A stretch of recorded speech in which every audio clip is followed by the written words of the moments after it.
Anong mga balita naririnig ninyo doon sa mga ginagawa ni Vice President Sara Duterte? Bakit napakataas ng kanyang trust rating at saka ng performance rating niya? Hindi ibinabalita ang kanyang mga ginagawa, hindi ba ga? Minsan-minsan lang. Pero ramdam na mga taong nagtatrabaho. Pero etong opisina ng presidente, kailangan mong ibuyangyang, isulsul sa mukha ng mga tao na, hoy, may ginagawa kami.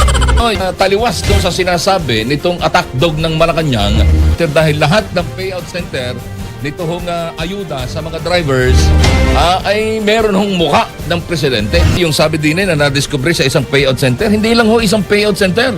Kay Palace Press Officer at Communications Yusek Claire Castro, natanggalin ang tarpaulin na may larawan ng Pangulo na nadiscover sa isang payout center.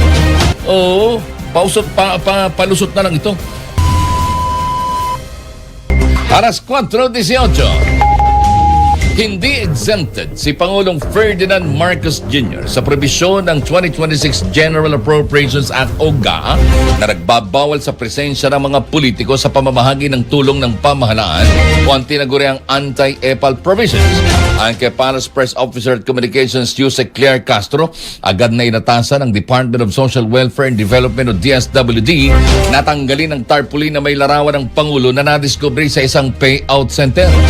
Dito, ipinamahagi o ipinamamahagi ang cash relief assistance sa mga PUV driver na apektado ng mataas na presyo ng langis. Pinaalalahanan rin ng palasyo ang mga lokal na pamahalaan hinggil sa naturang probisyon ng batas na huwag gamitin o samantalahin ang mga payout activity ng gobyerno upang itagoy ang kanilang personal na interes o pamumulitika.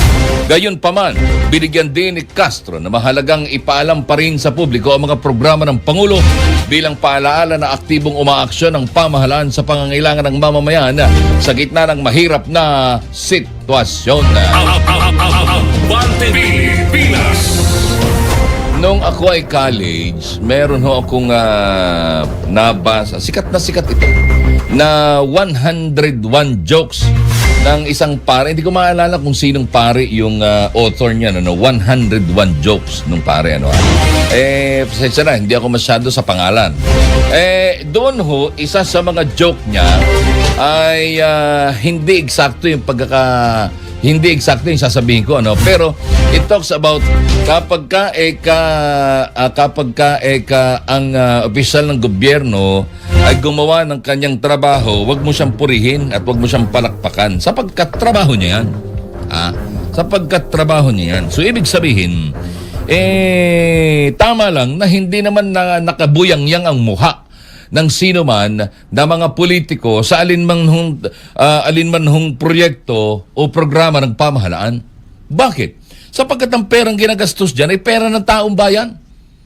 Di ba ga? At kung meron mang litrato o larawan na ilalabas dyan, ayan huwag ang larawan ng atin pong bandila na nangangahulugan na ito po ay programa ng gobyerno.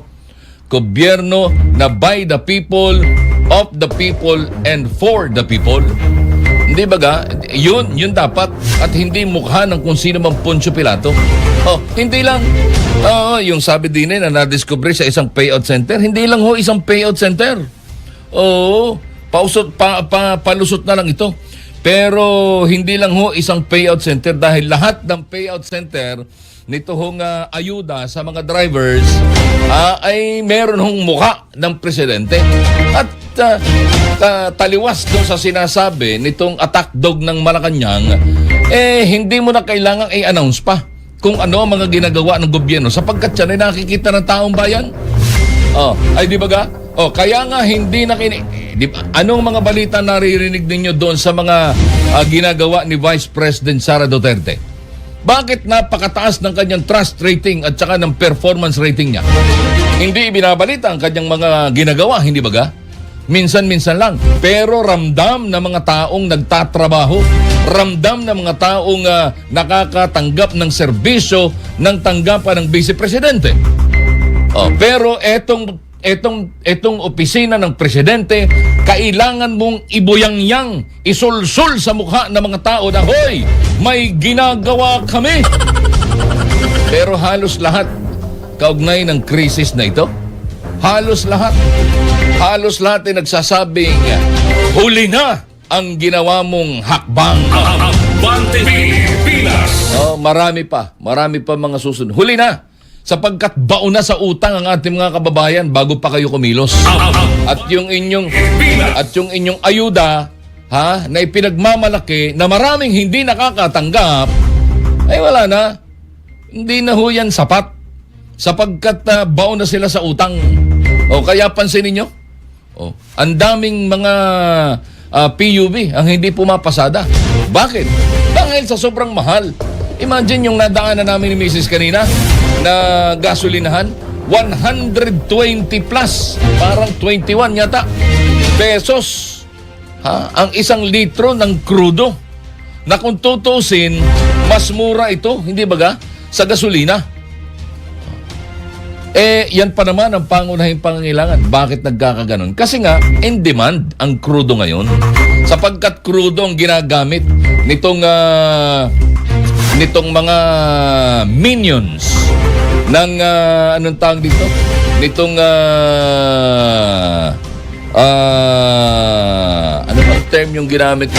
Nitong presidente ng Amerika na si Donald Trump.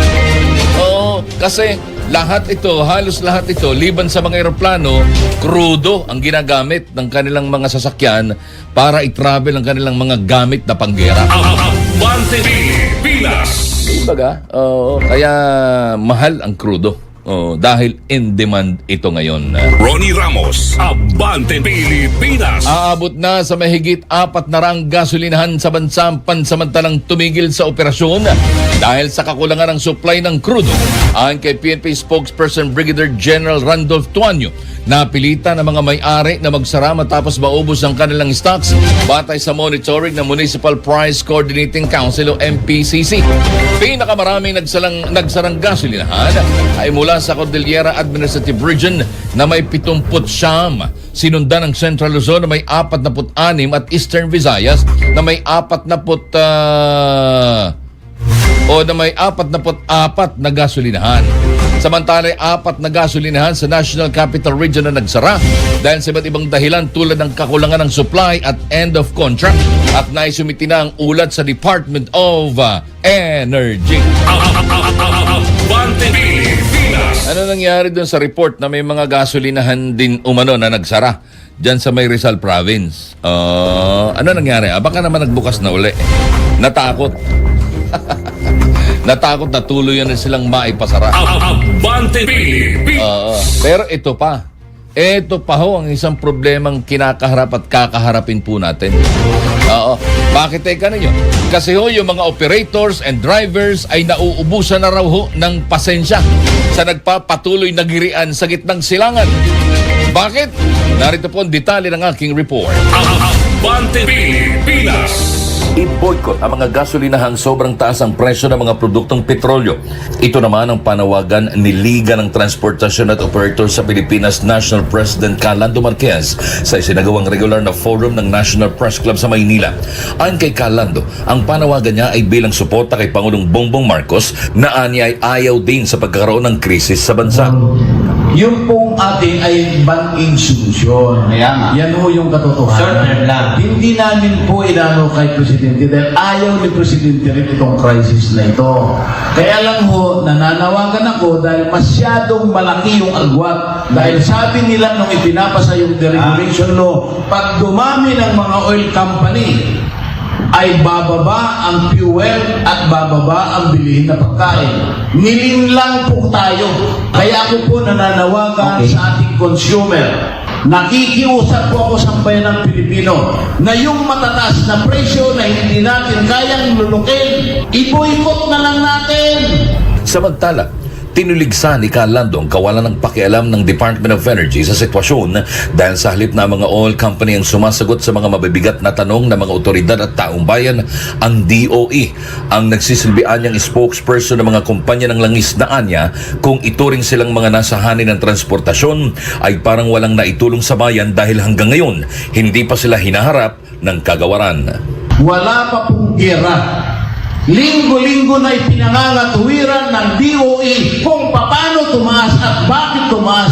Ang nagpapaliwanag po, DOE, hindi po oil company. Ayun ang nakakalungkot.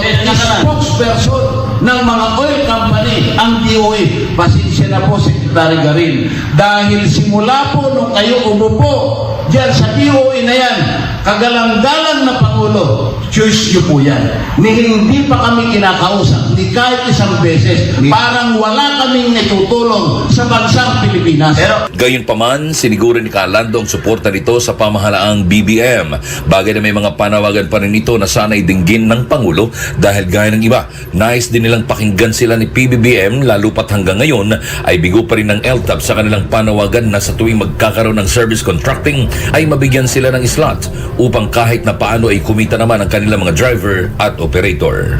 Wala pa po ang service contracting po. Kaya yan po yung aming isang kahilingan sa sulat namin sa ating Pangulo. Kaya kami po ay nanghihingi po ng dialogue sa ating kagalang-galang na Pangulo. Kasama dyan si Ka-Obet Martin, kasama po dyan si Boy Vargas, kasama po si Saldi Pingay, kasama po si Deo Soto, kasama po na ang truckers.